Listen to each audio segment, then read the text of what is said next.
Hello, welcome to the Monday, August 19th, 2019 edition of the Sands and Storms and Stormcast. My name is Johannes Ulrich and today I'm recording from Jacksonville, Florida. Got a little bit of public service announcement to start out with, and nothing really new, but it keeps coming up that users are uploading confidential documents to various antivirus sandboxes.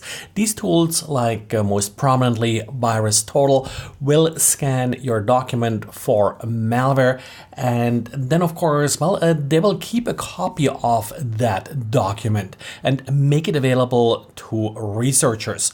Not always is the public allowed to search the database of all of these documents, but it usually requires very little authentication. Sometimes you just have to pay some money to get full access to all documents being submitted to these sandboxes. And that's not really bad on part of the sandbox here. That's sort of part of what they're doing. They're sharing potential malware that's being submitted by users. Just be very careful what you share. Quite often you have the option to just submit a hash of a particular file. Now, that's not always as telling, of course, and can still tip off, for example, an attacker that you intercepted a document and analyzed it, but still it's much less likely going to cause any problems than uploading the full document. If you are fairly sure that it is malware, you're just not sure what kind of malware it is, then by all means use these systems and of course share any samples that you have gotten that way. And wasn't it just Friday where I talked about the ongoing problem with Internet of Things devices? Just to confirm this, the Fraunhofer Institute for Secure Information Technology in Germany released a list of vulnerabilities in 33 different voice over IP devices from 25 different manufacturers. A total of 16 CVE numbers were released, so some of these CVEs do affect multiple devices.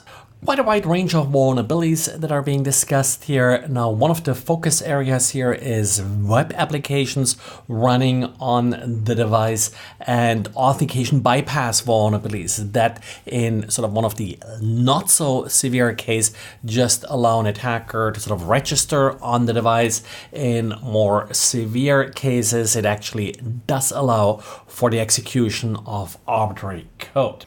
What's kind of always surprising about these vulnerabilities is that you don't really have to dig all that deep in order to find these vulnerabilities. So that sort of reaffirms what I talked about last week, that there isn't really much sort of secure coding practice and such happening at the manufacturer of these devices. And well, while we're used to this kind of stuff from IoT vendors, it's always sad when security companies also kind of leave open some fairly basic vulnerabilities. Latest example here, Trend Micro's password manager. The problem here is DLL hijacking. DLL hijacking happens if the software searches the system for a DLL that doesn't really exist. So an attacker could just place this DLL in one of these search paths and with that have the software execute arbitrary code. In the case of Trend Micro, this happened in the Trend Micro Password Manager Central Control Service, PWM svc.exe, which as the system boots up actually starts with full system access. Now, while I think these days everybody should use a password manager, it's certainly sad to have to report about the second password manager problem today. This one is in Firefox's built-in password manager. When you are using the password manager in Firefox, you have the option to set a master password. Highly recommended that you do so. But apparently, even if you did use a master password, someone was still able to gain access to the password via the copy password context menu item. So better make sure you update Firefox, and this is fixed in version 68.02.